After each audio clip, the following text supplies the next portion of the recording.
In the Slammer. 35 years inside with Noel Razor Smith. Hello and welcome to the In the Slammer podcast, 35 years inside with Noel Razor Smith. My name's Elliott Frisby, and this is a podcast where we talk the truth, the whole truth, and nothing but the truth. So, Noel, your main time and the reason why you sort of spent time inside was armed robbery. Yeah. And one thing that I found really interesting was, and I had no idea about this, is that there's a designated part of the police force to tackle that called the flying squad. Yeah. I don't know if I phrased that well, but could you tell us a bit more about that, please? Well, yeah, I mean, the flying squad came about. It's quite interesting. They actually formed in the 1920s. And the reason they were called the flying squad originally was because they were the first squad in the police force to be given cars. They were given 2 motor cars, 2 shooting brakes, what they were called then. And what they used to do was park up, before they had the cars, they'd park up in wagons and cut holes in the wagons so they could watch what was going on. And it was their job to catch pickpockets and thieves of every description, really. But then in the 1950s, they wanted a centralised robbery squad. So they actually formed the flying squad in London. So there was 4 flying squads in London, north, south, east and west.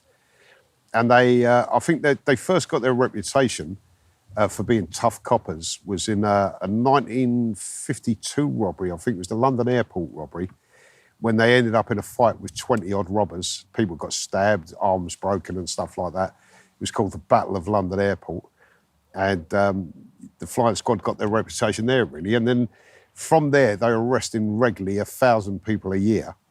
So they became tasked with just armed robbers because it became so prevalent in London that the flying squad dealt only with armed robbers.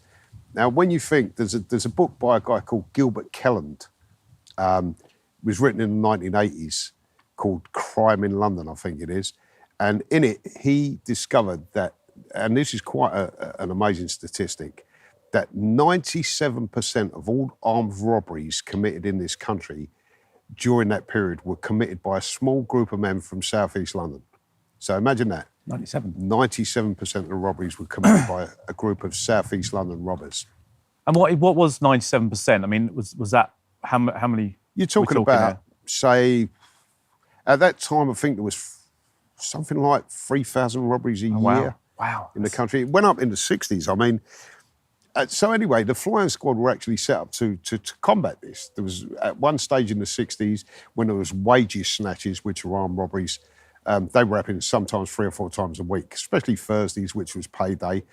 And, the fact was robberies were quite simple in those days. They didn't have the sophisticated stuff they've got nowadays. And what it was a case of, if you run a factory or a business on wage day, you would send your biggest worker along with your accountant or whoever along to the bank to pick up the money. They'd have it in a case and be guarded. And the robbers would just pull up, jump out, cosh them on the head with something, take the case and, get away with the money. So the flying squad really needed to combat this. So that they concentrated their complete thing of robbery and became the robbery squad. So the name flying squad kind of stuck from when they got the first cars. And of course, with London gangsters and London robbers, they had rhyming slang, they called them the Sweeney Todd flying squad. So the flying squad were tasked with nicking armed robbers.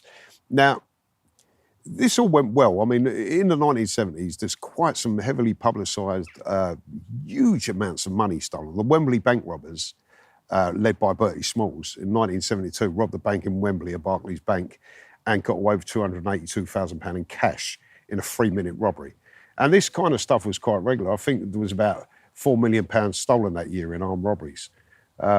So armed robberies were prevalent, and you needed a squad that were going to tackle this, that were dedicated to this. And what they did was, because armed robbery is a violent crime and most of the robbers were quite violent men, they decided to have squads that were full of equally violent men. So if you were 6'2" and a rugby player or a boxer, or you could have a real good fight, or you're an expert in some kind of fight, and you'd be in the flying squad. They would take you in. They wanted big lumps who would terrify the life out of the robbers they were going against. And it worked quite well. And then what happened was they got a reputation for violence, the flying squad. And then you had a television programme created for ITV or LWT called The Sweeney, which was about the flying squad, starring Dennis Waltman and Jack Thor as two flying squad officers. And of course, what happened then was people noticed, because I was robbing at this time, and people noticed that once The Sweeney came out, the real flying squad tried to kind of live up to that reputation, if you like. They became then more violent and more maverick, if you like. And this led to, in the 70s and 80s, it led to wide-scale corruption in the flying squad. A lot of them were arrested, a lot of them suspended, some were jailed for actually setting up robberies themselves and getting people to do them and taking the proceeds. So they had a bit of a checkered reputation. And I must say, my dealings with the flying squad, they've always lived up to that reputation. I mean, some of the things they done with me were quite. They fired a shot at me in Streatham when I was arrested in 1998 when I was on the run from prison. I was unarmed, and they ambushed me. I was in a car sitting at traffic lights in Streatham, and all of a sudden 2 BMWs come flying from each direction. They always wear checkered police hats, but plain clothes and body armour. And they jumped out with their MP5 Heckler and Koch submachine pistols and their Glock pistols and shouted, "Armed police, freeze." And of course, me being how I am, just put my foot down and went up on the pavement and drove across the common, and they followed me. It wasn't funny at the time, but what happened was I was doing about 50 miles an hour across the common in this Datsun, and it's bouncing up and down from the potholes, and a police BMW come alongside me, police gunship, chasing me. There's about 3 other cars behind me. And their window was open and my window was open, and this copper had his gun out the window pointing at me, and he was shouting, "Stop the car, I'll blow your effing head off." So what did I do in my panic?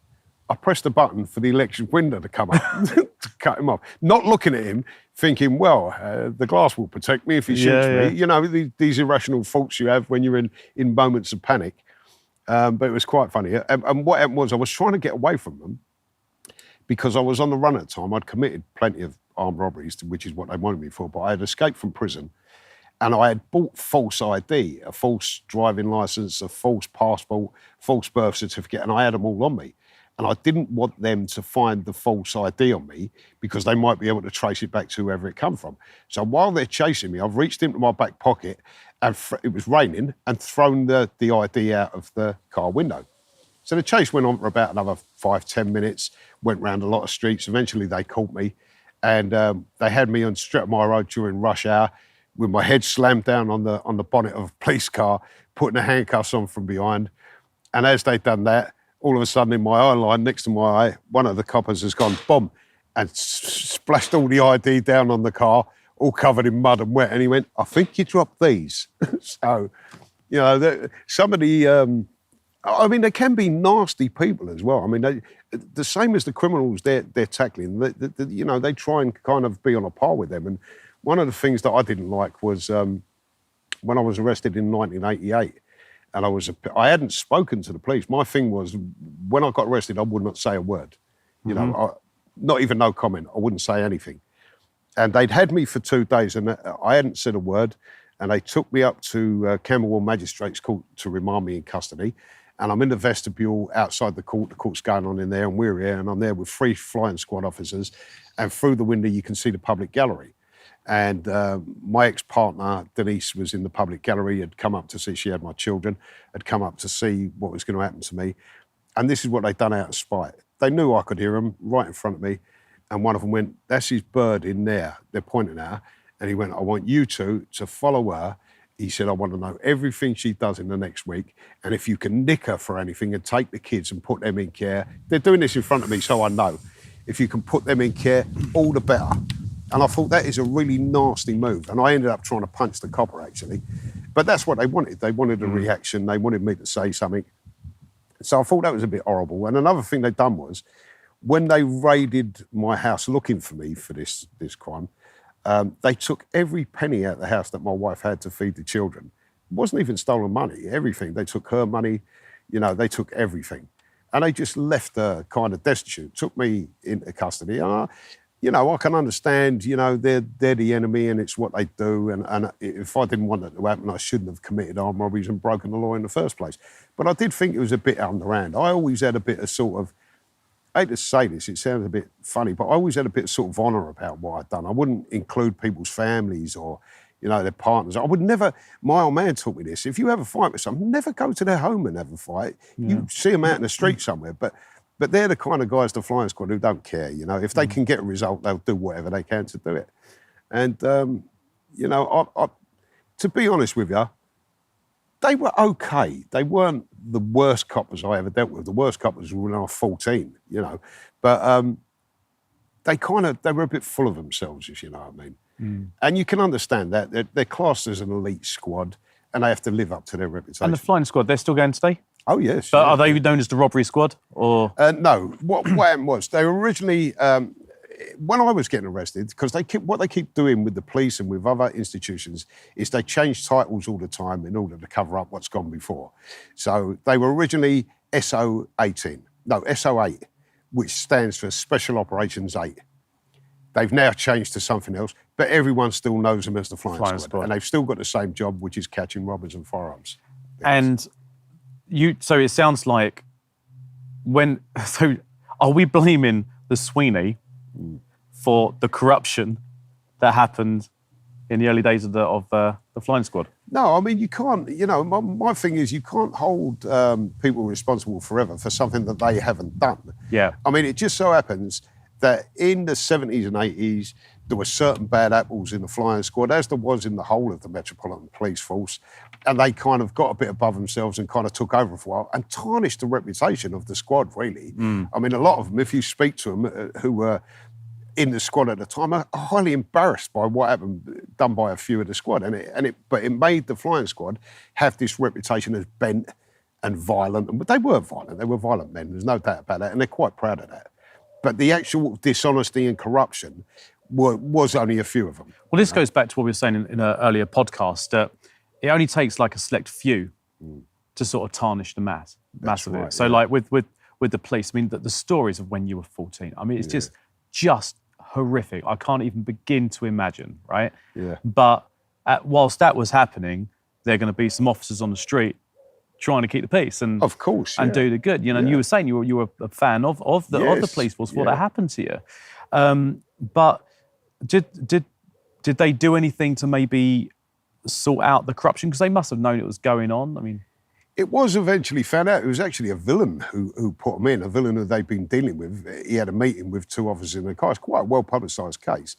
And he taped them saying what they would do for him. And the headline was, "A firm within a firm," because that's what the coppers said to him. They said, you're a firm, you've got a firm, but we're a firm within a firm. So anything that needs to be done, we can get done, and nobody knows. Right. And he actually taped them and give it to the Daily Mail or the News of the World or something. And that started the corruption, and then eventually some were jailed. But they moved on from that. They moved on from that in the 90s. But then corruption, because there's a flying squad in each corner of London, north, south, east and west. And it turns out Rig Approach, which was the East End flying squad, I think it was in the 90s, more corruption. Turns out they were robbing drug dealers when they were supposed to be doing... It was all well publicised in the papers and in the media. And now there's a big cloud over them. And a lot of guys I knew inside who'd been arrested by them then appealed their cases on the fact that these guys were fitting up people and planting evidence. And of course, the people who were fitted up had their day in court, but also some people who weren't, but just jumped on the bandwagon. So that's the damage it can do when the police found out to be corrupt. I remember when we first ever started talking, the first time we ever met, you were talking about a selection of the force who would alternate. They couldn't stay in the job. Is that the flying squad? That's the flying squad. So 4 years. So 4 years. So that's how they stop. Yeah, that's because how they people stop the can easily get entrenched in the job and get to know everything and all the ins and outs. So every 4 years they rotate them. And could get corrupted. Yes. And do you think that maybe they could get corrupted? Because I imagine that would be quite an exciting job. Yeah. And doing what they're doing, I'm going to go back to a word you used previously in another podcast, was the word buzz. You're saying about when you're going out with a weapon and that you get that kind of buzz. It's that we're talking about addiction, weren't we? Yeah. And do you think that they may get a similar kind of vibe from doing their job, and that's why they could easily get corrupted because they want to do more? Or yeah, no doubt. Some of them felt the same, because what you've got to imagine is, in order, and they knew this from the beginning, in order to have a squad that's going to catch armed robbers, you have to put yourself in the mindset of the armed robber. It's, it's a bit more complicated than just going, let's pull him out of uniform and stick him in the flying squad. You have to have some of those kind of things that armed robbers have got about them, which is a kind of cavalier attitude to certain things, a recklessness, a willingness to participate in violence at a moment's notice at the drop of a hat. They're prized things in the flying squad, So they're in the mindset of armed robbers. So if they're that close, and the only people you catch are armed robbers, it's not like the normal police where they catch someone for a fine, littering, whatever. There's no deviation. All they're after is armed robbers who are armed with firearms most of the time. So you think about doing that job. Every day you wake up and you know you're going to have to go out there and face some young toe rag or some reckless psychopath, maybe with a sawn-off shotgun or a machine gun. And one of my pals shot a machine gun at the police and hit one.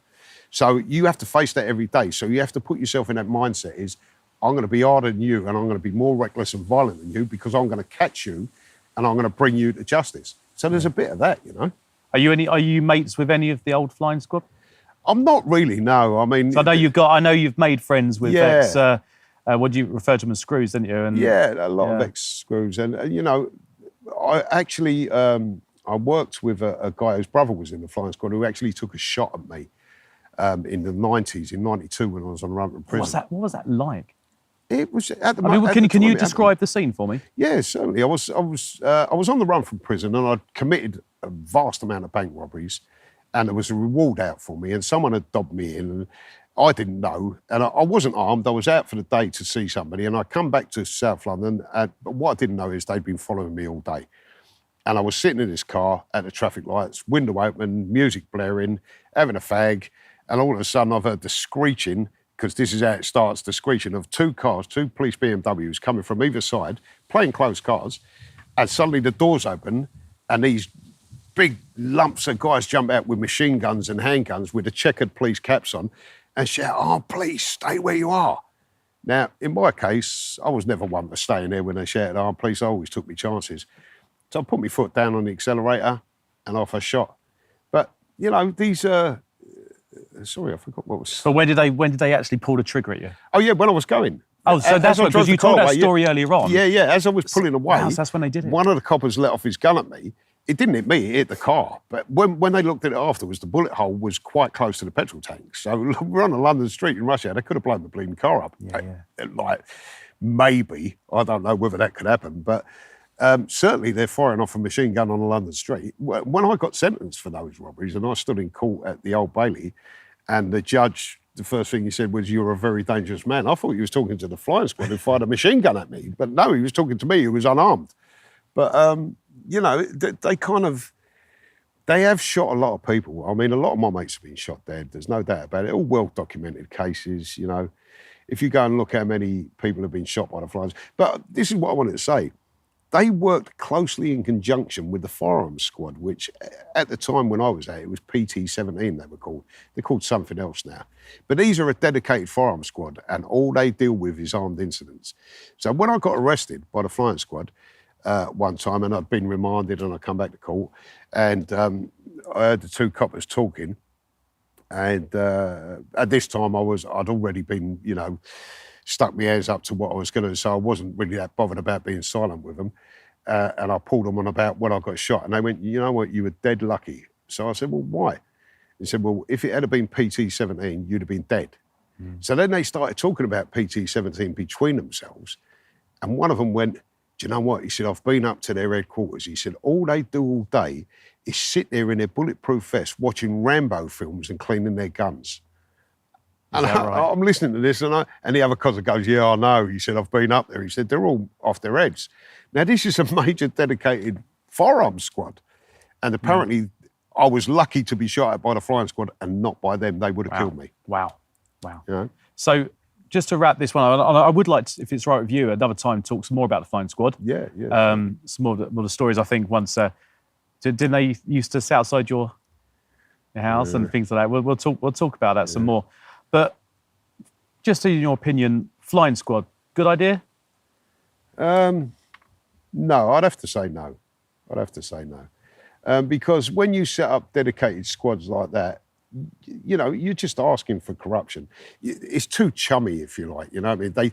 They see themselves as elite from other police officers, so they're above. And once you start getting into that sort of stratosphere, you start thinking you can get away with anything. And if you've got a whole group of guys around you who've got the same mindset, it's like being a robber. You're surrounded by armed robbers who've done security vans and whatever, and you start thinking, I can do anything here. You know what I mean? I've got the backup to do it. And they're the same, you know, they're human like anybody else. Yeah. So I think, no, if you're going to dedicate a squad to anything, it should be to individual crimes, like a murder that's really troubling. Dedicate a squad to you know, finding out who killed somebody or a child or whatever. But to actually have a squad all the time that are just only looking at armed robberies, particularly in this day and age where there's very few armed robberies left anymore, people just don't do it. It's not profitable anymore. Well, thanks very much for your time as always. If you're watching this on YouTube, then be sure to subscribe, click the little bell so you hear everything that we're putting out. And if you've got any questions for Noel, then just leave a comment at the bottom and we'll get back to you as best we possibly can. And if you're listening to this on the In the Slammer podcast, then you can contact us at intheslammer@monkeynutuk.com. That's intheslammer@monkeynutuk.com, where we'll do our best to address all the questions that you got. Noel, thanks a lot, mate. No problem.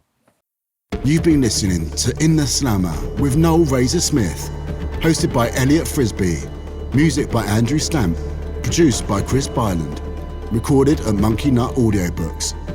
For more information, visit the In the Slammer Facebook page or visit monkeynutuk.com. If you have a question or want to contact Noel Razor Smith, then please email intheslammer@monkeynutuk.com.